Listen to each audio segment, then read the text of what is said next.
जोङो 29 नं सुक्लाय सेरफां समस्थियाव थानाय जे सुक्लायाव थानाय जे जोहोलावफुरि पार्क बे जोहोलावफुरि पार्कआव दिनै जोङो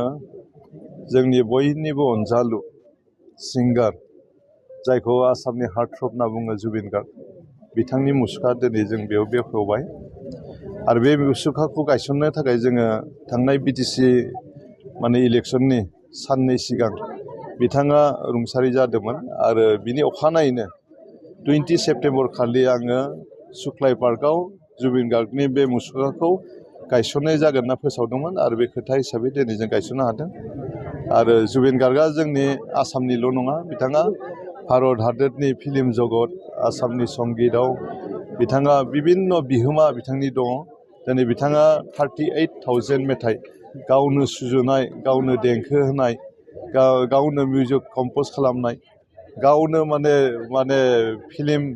डाइरेक्टर हिसाबै बिथाङा गावनो एक्टर हिसाबै बिथाङा नैबे कालचार बिथिङाव बिथाङा जोबोद खामानि मावलांदोंमोन आरो बेखौनो जोङो मोनसे सुक्लायाव जाहाथे बिथांनि मुसुखाखौ बानायनानै जाहाथे जोंनि गेजेराव बिथांखौ फोथांना लाखिबाय थानो हायो बिथाङा जाहाथे अमर जायो बिथाङा 1972 मायथाइनि 18 नभेम्बर खालियाव तुरायाव बिथाङा जोनोम मोन्दोंमोन आरो बिथाङा आसामनि दाब दाब जायगायाव बेरायनो गोनां जादोंमोन बिथांनि बिफाया जिहेथु साख्रिआवलामोन आरो बे ट्रेन्सफार जायै जायै जोंनि तामुलपुर जिल्लानि तामुलपुर हायार सेकेन्डारि स्कुलाव बिथाङा मेट्रिक पास खालामनो हादोंमोन आरो बिजनियावबो फरायदोंमोन बिभिन्न जायगायाव आरो सुक्लायावबो बिथाङा 2006 मायथाइयाव बेवहाय मेथाइ खननो फैदोंमोन दा हिसाबै सुक्लायजोंबो बिथाङा जड़ित दङ बेनिखायनो बिथांखौ सानफ्रोमबो गोसोखांनो थाखाय बयनिबो गोरबोआव बिथांनि माबाया दंखायो बिथांखौ मोजां मोननाय बे दाबो दङ आरो बे मुसुखाखौ नुयोब्ला बे पार्कआव बेरायनो फैनाय मानसिफ्रा आरोबाव बिथांखौ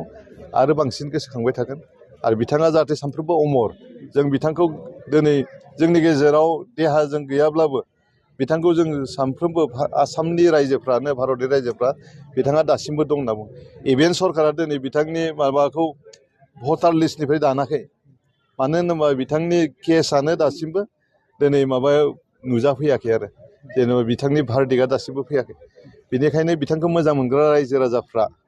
बिथांखौ सानफ्रोमबो जोंनि गेजेरावनो दङ होननानै सानबाय थायो बेबायदि दा आं सानफ्रोमबो गाबखोमाबाय थायो बिथांनि मेथाइ खोनासंनानै बिथांनि खोथाफोर खोनासंनानै थांना थानाय समाव रंजायोमोन खिन्थु दा बिथाङा जोंनि गेजेरनिफ्राय गैयैनि उनाव मेथाइ मालाबा भिडिअ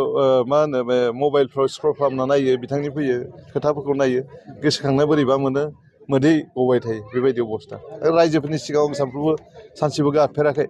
खिन्थु हारसिं न' सिङाव आं गाबफ्लांबाय थायो आरो बिथांनि माबाखौ बेबायदि मोदै गगारबाय थायो सानफ्रोमबो बेबायदि अबस्था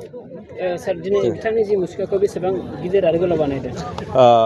12 फुट बे 12 फुट खालामदों आरो भिटाजों लानानै टटेल बेहाय 19 फिट दङ बेडनिफ्राय 19 फिट दं जास्टिसनि थाखाय जों सानगोन बिथांनि जाहाथे जास्टिसखौ थाबैनो जाहाथे माबानानै मोनसे भार्डिक्टखौ होयोबा मोजां हायो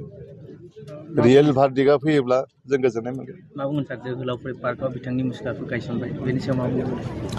बेखौनो होनदों बिथांखौ गोसोखांनाय दिनै जोहोलावफुरि होनना बुंबा जोंनि बड'फा उपेन्द्रनाथ ब्रह्म हरखाब नार्जारिनि स्टेचु दं ओरैजाय मोनसे पार्टआव जोङो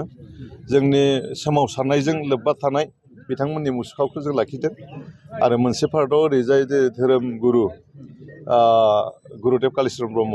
बिथांनि बेवहाय स्टेचु दं आरो फारसेथिंजाय बाथौनि जि सिम्बल सिजौ बे दं आरो बेवहायनो जुबिन गार्गनि मोनसे स्पेस मोननायखाय जों जिहेथु पार्कआव मानसिफ्रा फैयो